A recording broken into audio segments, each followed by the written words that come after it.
Recuerdo perfectamente la textura de esa almohada entre mis dedos. Era de seda azul, suave, cara, la misma almohada donde él apoyaba su cabeza cada noche mientras mi hermana temblaba a su lado. Esa madrugada, esa almohada se convirtió en el instrumento de su muerte, y yo fui quien la sostuvo con todas mis fuerzas contra su rostro hasta que dejó de moverse, hasta que dejó de respirar, hasta que sus manos dejaron de arañar mis brazos.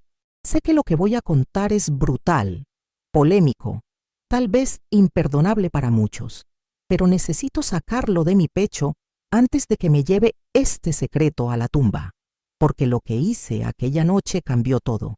Y aunque han pasado 40 años, todavía siento el peso de sus últimos jadeos en mis manos. Mi nombre es Isolda. Tengo 78 años y he cargado con esto en silencio durante 4 décadas. Pero ya no puedo más. Necesito que alguien escuche mi versión, que alguien entienda por qué hice lo que hice, porque la verdad es que yo maté a un hombre. Lo asfixié con mis propias manos, y la razón por la que lo hice es mucho más compleja de lo que cualquiera podría imaginar. Todo comenzó mucho antes de aquella noche. Comenzó el día en que mi hermana Carmina conoció a Esteban. Yo tenía 35 años, ella 42. Carmina siempre fue la hermana frágil, la delicada, la que necesitaba protección. Desde niñas, yo fui su escudo. Cuando los niños del barrio se burlaban de ella porque era demasiado callada, demasiado tímida, yo era quien les plantaba cara. Cuando nuestro padre levantaba la voz, yo me interponía. Carmina era mi responsabilidad, mi razón de ser. Nunca me casé, nunca tuve hijos. Mi vida entera giró alrededor de cuidarla. Por eso, cuando apareció Esteban, algo dentro de mí se encendió, una alarma, un instinto que me decía que ese hombre no era lo que aparentaba. Esteban era guapo, eso no lo puedo negar. Alto, de sonrisa fácil, con esa labia que encandila a cualquiera. Trabajaba en una empresa de importaciones, tenía dinero, vestía bien. Carmina estaba deslumbrada. Después de tantos años sola, después de tantos rechazos por su timidez, finalmente un hombre la miraba, y no cualquier hombre, uno que parecía salido de una revista. Pero yo veía más allá, veía cómo la miraba cuando creía que nadie lo observaba, veía cómo su sonrisa se congelaba cuando Carmina decía algo que no le gustaba, veía cómo controlaba cada conversación, cada decisión, cada momento, y cuando se casaron, 6 meses después de conocerse, yo sentí que estaba perdiendo a mi hermana. Pero no podía hacer nada. Carmina estaba enamorada, o eso creía ella. Los primeros meses fueron una tortura silenciosa para mí. Carmina dejó de visitarme con la misma frecuencia. Cuando venía, siempre tenía una excusa. Esteban necesitaba que lo acompañara a una cena. Esteban prefería que no saliera tanto. Esteban pensaba que era mejor que pasaran más tiempo juntos. Esteban, Esteban, Esteban. Ese nombre se convirtió en una maldición en mi cabeza. Yo vivía a solo 2 calles de su casa, pero podría haber estado en otro continente. La distancia entre nosotras crecía cada día, y entonces empecé a notar los moretones. El primero fue en su muñeca, un círculo violáceo que intentó ocultar con una pulsera. Cuando le pregunté, se rió nerviosa y me dijo que se había golpeado con la puerta del armario. El segundo fue en su cuello. Me dijo que se había quemado con la plancha. El tercero, en su mejilla, lo justificó diciendo que se había caído en la ducha. Cada excusa era más absurda que la anterior, y yo sentía cómo la rabia crecía dentro de mí como un tumor maligno. Una noche, hace 40 años, Carmina apareció en mi puerta. Eran las 11 de la noche. Llovía. Ella estaba empapada, descalza, con el labio partido y un ojo morado. Se derrumbó en mis brazos llorando. No podía hablar. Solo temblaba. La metí en casa, la sequé, le preparé té caliente, y cuando finalmente pudo articular palabra, me dijo entre sollozos: me pegó, Isolda. Me pegó porque la cena estaba fría. Me pegó porque no le gustó cómo me peiné. Me pegó porque sí. Esa noche quise llamar a la policía. Quise ir a esa casa y arrancarle los ojos a ese maldito. Pero Carmina me lo impidió. Me suplicó que no hiciera nada. Me dijo que Esteban se pondría peor, que la mataría si yo intervenía. Me hizo jurar que no diría nada. Y yo, como una idiota, juré, porque pensé que podría protegerla de otra manera, porque pensé que si la mantenía cerca, si la vigilaba, podría evitar que él la destruyera. Pero estaba equivocada. Carmina se quedó esa noche conmigo. A la mañana siguiente, Esteban apareció. Tocó el timbre con esa calma escalofriante que tienen los monstruos cuando saben que tienen el control. Abrí la puerta y lo vi ahí, con su traje impecable, su sonrisa de vendedor, sus ojos fríos. Me dijo que venía a buscar a su esposa, que había habido un malentendido, que Carmina era muy dramática, que yo no entendía la dinámica de su matrimonio. Y entonces, con una voz tan baja que solo yo pude escucharla, me dijo: si vuelves a meter tus narices en mi matrimonio, te juro que no volverás a ver a tu hermana nunca más.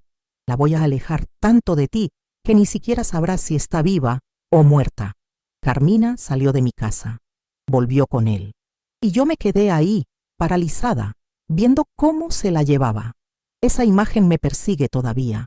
La forma en que ella caminaba detrás de él con la cabeza gacha, como un perro apaleado. Y yo no hice nada. Absolutamente nada. Durante los siguientes meses, Carmina desapareció de mi vida. No contestaba mis llamadas. No abría la puerta cuando iba a visitarla. Era como si se la hubiera tragado la tierra. Yo me estaba volviendo loca. Pasaba las noches en vela, imaginando lo peor. Hasta que una madrugada, 3 meses después de aquella noche, escuché que golpeaban mi puerta con desesperación. Abrí y ahí estaba ella. Pero no era mi hermana. Era un fantasma. Había perdido tanto peso que parecía un esqueleto. Tenía la cara desfigurada, un ojo completamente cerrado por la hinchazón, el labio reventado, marcas de dedos en el cuello. Y estaba descalza otra vez, siempre descalza, como si él no le permitiera ni siquiera ponerse zapatos para huir. Esa noche, Carmina me lo contó todo. Me dijo que Esteban no solo la golpeaba, la violaba, la obligaba a hacer cosas que ella no quería, la humillaba, le decía que era una inútil, que nadie más la querría, que debería agradecerle que estuviera con ella. Y lo peor de todo, tenía fotos de ella en situaciones degradantes, fotos que él había tomado durante los abusos, y la amenazaba con mostrarlas, con enviarlas a la familia, a los vecinos, a todo el mundo si ella se atrevía a dejarlo o a denunciarlo. Yo quise llamar a la policía esa misma noche, pero Carmina se aferró a mí como una niña aterrada y me suplicó que no lo hiciera. Si lo denuncio, va a cumplir su amenaza, va a destruir mi vida. Prefiero morir antes que pasar por esa humillación. Y yo otra vez cedí, pero esta vez tomé una decisión.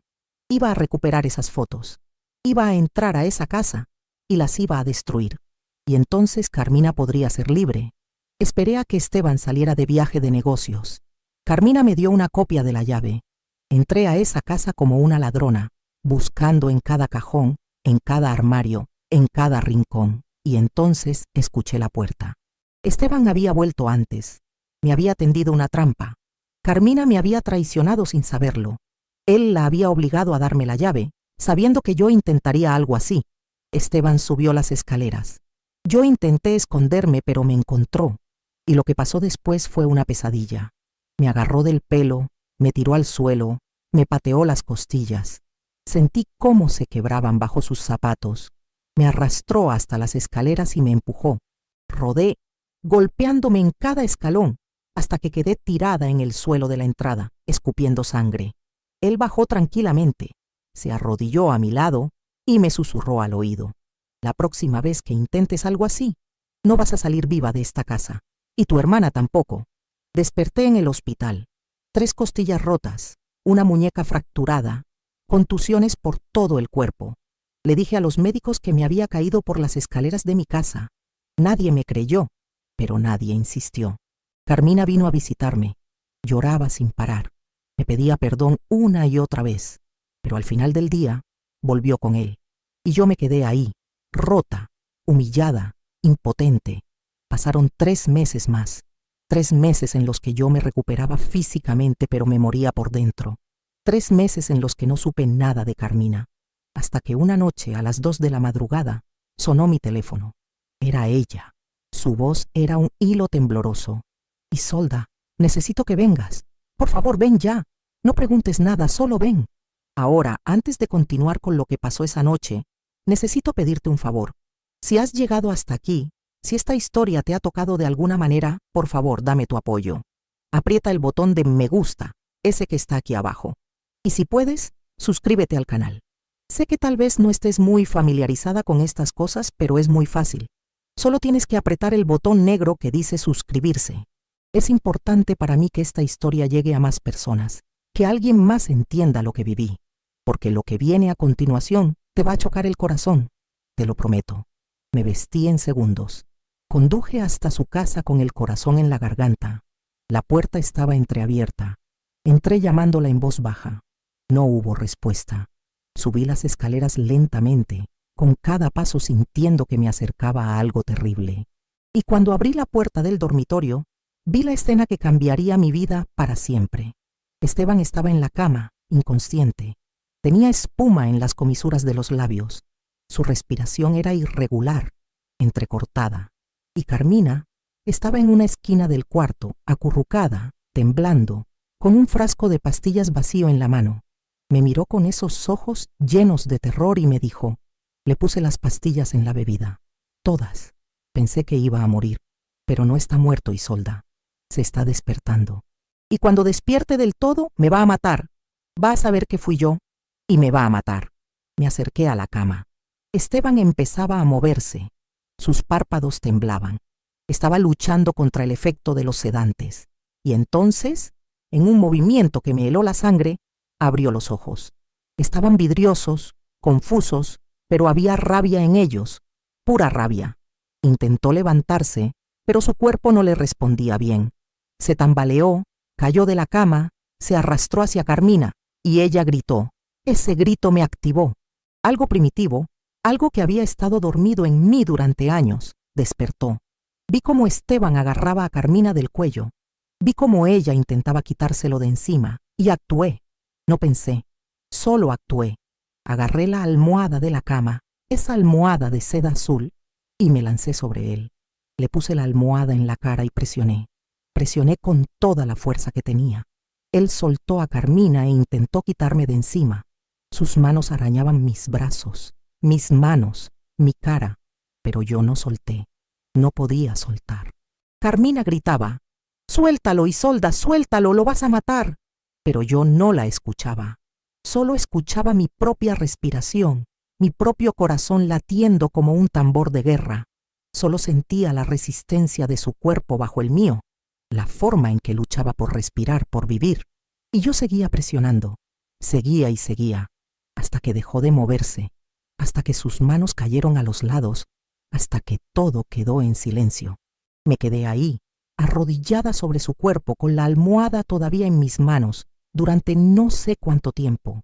Carmina lloraba en la esquina, y yo solo podía mirar mis manos, esas manos que habían cuidado a mi hermana toda la vida, esas manos que ahora habían matado a un hombre. Finalmente me levanté, miré a Carmina y le dije con una calma que me sorprendió a mí misma, «Tú no hiciste nada. Yo llegué y ya estaba muerto. ¿Me entiendes? Tú intentaste darle las pastillas, pero no funcionó. Él tuvo un infarto. Yo llegué después. Esa es la historia». Carmina me miraba como si fuera un monstruo. Y tal vez lo era. Tal vez siempre lo había sido. Y solo estaba esperando la excusa perfecta para demostrarlo. Limpiamos todo. Escondimos el frasco de pastillas. Lavamos el vaso donde Carmina había disuelto los sedantes. Revisamos cada superficie, cada detalle. Y entonces llamamos a emergencias. Carmina, con una actuación que me sorprendió, gritó por teléfono. «Mi marido no responde. Creo que tuvo un infarto. Por favor, vengan rápido». Y yo me quedé ahí, sentada en una silla, esperando a que llegara la policía, esperando a que me arrestaran, esperando a que todo terminara. Pero no terminó así. Los paramédicos llegaron, confirmaron la muerte. La policía hizo preguntas de rutina. Carmina les dijo que su marido había estado quejándose de dolor en el pecho, que había tomado unas pastillas para dormir porque no se sentía bien, que ella se había asustado y llamó a su hermana. Yo confirmé la historia.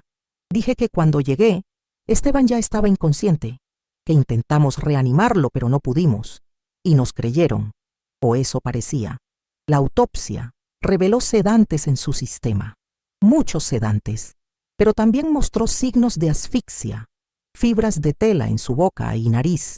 Y ahí fue cuando apareció el detective Urrutia, un hombre de unos 50 años, con ojos cansados pero inteligentes. Me citó para interrogarme. Una vez, 2 veces, 3 veces, cada vez con preguntas más específicas, más incisivas. ¿Está segura de que cuando llegó él ya estaba inconsciente? ¿No notó nada extraño en la habitación? ¿Su hermana y su cuñado tenían una buena relación? Yo mantuve mi historia. Nunca cambié ni una palabra. Nunca me contradije. Y Carmina tampoco. Estábamos unidas en esa mentira como nunca habíamos estado unidas en la verdad. Pero Urrutia no era tonto. Lo veía en sus ojos. Sabía que algo no cuadraba. Y entonces, en el cuarto interrogatorio me dijo algo que nunca olvidaré. Señora Isolda, voy a ser honesto con usted. Sé que usted mató a Esteban Montoya. Encontramos fibras de su ropa en la almohada que estaba en la escena. Encontramos sus células de piel bajo las uñas de él. Sé que hubo una lucha. Sé que usted lo asfixió. Y sé por qué lo hizo. Mi corazón se detuvo. Pensé que era el fin, que iba a pasar el resto de mi vida en prisión. Pero entonces Urrutia abrió una carpeta y me mostró su contenido. Eran denuncias. 3 denuncias de mujeres anteriores. Mujeres que habían acusado a Esteban de violencia, de abuso, de violación. Todas archivadas, todas sin seguimiento. Porque Esteban tenía dinero, tenía contactos, tenía poder. Y esas mujeres no tenían nada. Yo investigué a Esteban Montoya cuando empezó este caso, me dijo Urrutia, y encontré un patrón de abuso, de manipulación, de violencia. Hablé con vecinos. Me dijeron que escuchaban gritos en esa casa. Me dijeron que veían a su hermana con moretones. Y entonces entendí lo que pasó esa noche. Entendí que usted hizo lo que el sistema nunca hizo, lo detuvo. Me quedé en silencio. No sabía qué decir. Urrutia cerró la carpeta y me miró fijamente. No voy a procesar este caso. Oficialmente, Esteban Montoya murió por una combinación de sedantes y un fallo cardíaco. La asfixia fue una consecuencia de su estado. Un accidente. Eso es lo que dirá mi informe. Pero quiero que sepa algo, señora Isolda. Lo que usted hizo no fue justicia. Fue venganza. Y la venganza siempre tiene un precio. Usted va a tener que vivir con esto el resto de su vida. Y créame, ese es un castigo peor que cualquier cárcel. Y tenía razón, porque desde esa noche no he tenido un solo día de paz.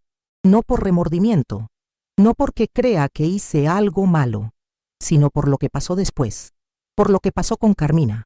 Mi hermana nunca volvió a ser la misma. Se mudó a otra ciudad 2 meses después del funeral. No me dijo a dónde. Solo me llamó una vez para decirme que necesitaba empezar de nuevo, lejos de todo, lejos de mí. No puedo mirarte sin ver lo que hiciste, me dijo. No puedo mirarte sin recordar esa noche. Me salvaste la vida, Isolda, pero me convertiste en cómplice de un asesinato. Y eso nunca te lo voy a perdonar. Esas fueron las últimas palabras que me dijo. Han pasado 40 años y no he vuelto a saber de ella. No sé si está viva. No sé si es feliz. No sé si alguna vez pudo rehacer su vida. Y esa incertidumbre me mata más que cualquier otra cosa. Porque yo lo hice por ella. Todo lo hice por ella. Y ella me abandonó. Pero ¿sabes qué es lo que realmente me atormenta? ¿Sabes qué es lo que me quita el sueño todas las noches? No es el hecho de haber matado a Esteban. No es el miedo a que me descubran. Es algo mucho peor. Es el recuerdo de lo que sentí en ese momento, cuando tenía la almohada presionada contra su cara, cuando sentía cómo luchaba por respirar, cuando sus movimientos se hacían cada vez más débiles. Sentí placer, un placer oscuro, profundo, casi sexual. Sentí poder. Sentí que finalmente, después de toda una vida siendo la protectora, la cuidadora, la que siempre cedía, finalmente yo tenía el control. Yo decidía quién vivía y quién moría. Y me gustó. Dios me perdone, pero me gustó. Vi cómo sus ojos se apagaban y pensé, esto es justicia, esto es lo que mereces.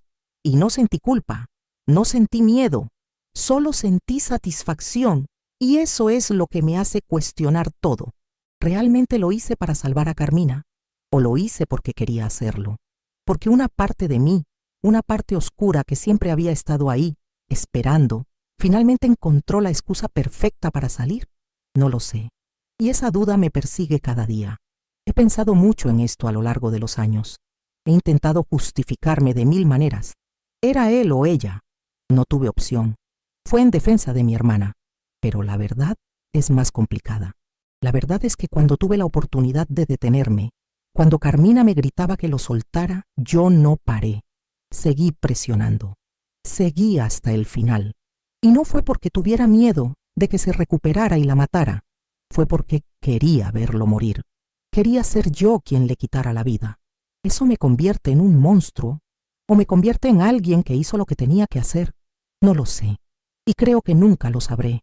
Lo que sí sé es que Esteban Montoya era un abusador, un violador, un maltratador, que había destruido la vida de varias mujeres, que probablemente habría seguido haciéndolo si yo no lo hubiera detenido. Pero también sé que yo no soy una heroína, no soy una justiciera, soy una mujer que mató a un hombre y que disfrutó haciéndolo. Y eso es algo con lo que tengo que vivir.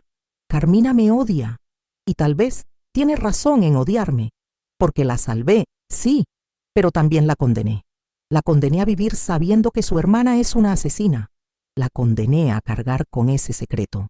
La condené a preguntarse, como yo me pregunto, si realmente no había otra salida. Y esa es una carga que nadie debería tener que llevar. Pero ¿sabes qué? No me arrepiento. Sé que debería. Sé que una persona normal, una persona buena, se arrepentiría de haber quitado una vida. Pero yo no. Porque cada vez que cierro los ojos y veo el rostro de Carmina esa noche, con las marcas de los dedos de Esteban en su cuello, con ese terror en sus ojos, sé que hice lo correcto. O al menos, lo que yo creía que era correcto en ese momento.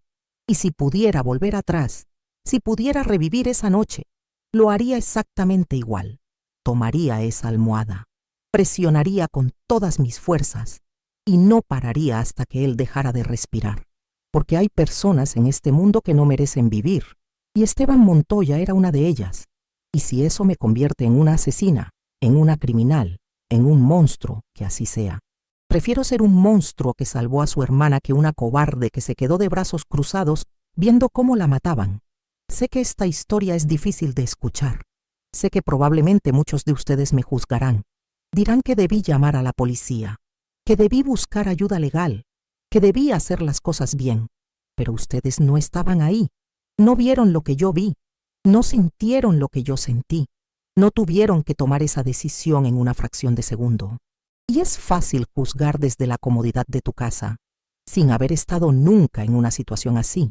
Pero también entiendo si piensan que soy una criminal, porque lo soy. Maté a un hombre. Y no importa cuáles fueran mis razones, eso no cambia el hecho de que le quité la vida a alguien. Y tal vez merezco estar en prisión. Tal vez merezco ser castigada. Pero el detective Urrutia decidió que no. Decidió que el mundo era un lugar mejor sin Esteban Montoya. Y yo estoy de acuerdo con él. Lo que más me duele de todo esto no es la culpa, no es el miedo, es la soledad. Porque perdí a la única persona que me importaba en este mundo. Perdí a Carmina. Y la perdí precisamente por intentar salvarla. Esa es la ironía cruel de esta historia. Que el acto de amor más grande que pude hacer por ella fue también el que nos separó para siempre. A veces me pregunto dónde estará, si habrá formado una familia, si habrá encontrado la paz, si alguna vez piensa en mí, si alguna vez me ha perdonado. Pero nunca tendré esas respuestas, porque ella eligió desaparecer de mi vida, y yo tengo que respetar esa decisión aunque me mate por dentro. Y aquí estoy, 40 años después, contando esta historia por primera vez, porque necesito que alguien sepa la verdad.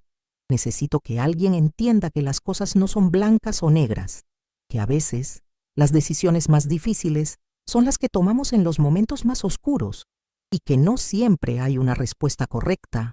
No sé si fui una heroína o un monstruo. No sé si salvé a mi hermana o la destruí. No sé si hice justicia o simplemente me vengué. Lo único que sé es que Esteban Montoya está muerto y Carmina está viva Y para mí, eso es lo único que importa. Así que te pregunto a ti, que me has escuchado hasta el final, ¿qué habrías hecho tú en mi lugar? ¿Habrías dejado que ese hombre siguiera destruyendo a tu hermana? ¿O habrías hecho lo mismo que yo? Piénsalo, porque nunca sabes cuándo la vida te va a poner en una situación así. Y cuando llegue ese momento, no vas a tener tiempo para pensar, solo vas a tener que actuar y vivir con las consecuencias.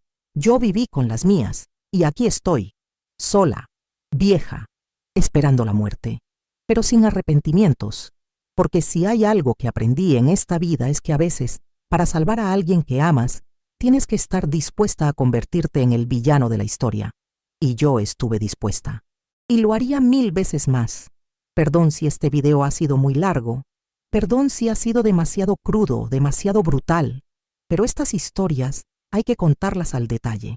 No se puede endulzar la verdad, no se puede esconder lo que realmente pasó. Y yo necesitaba este desahogo, necesitaba soltar todo esto que he cargado durante 40 años. Así que gracias. Gracias por acompañarme hasta el final. Gracias por escuchar mi confesión.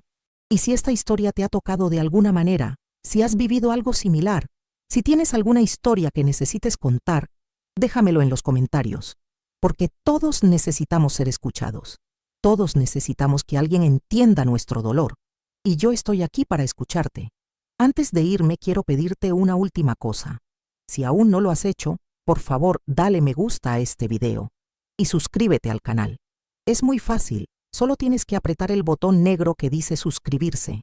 Todos los días estamos aquí con nuevas historias, nuevas confesiones, nuevos relatos que te van a dejar sin aliento, porque la vida real es más impactante que cualquier ficción.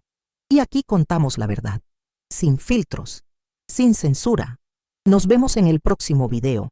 Si es que todavía quieres escuchar más de esta vieja que mató a un hombre y no se arrepiente, cuídate y recuerda, a veces el amor nos convierte en monstruos y no hay nada que podamos hacer al respecto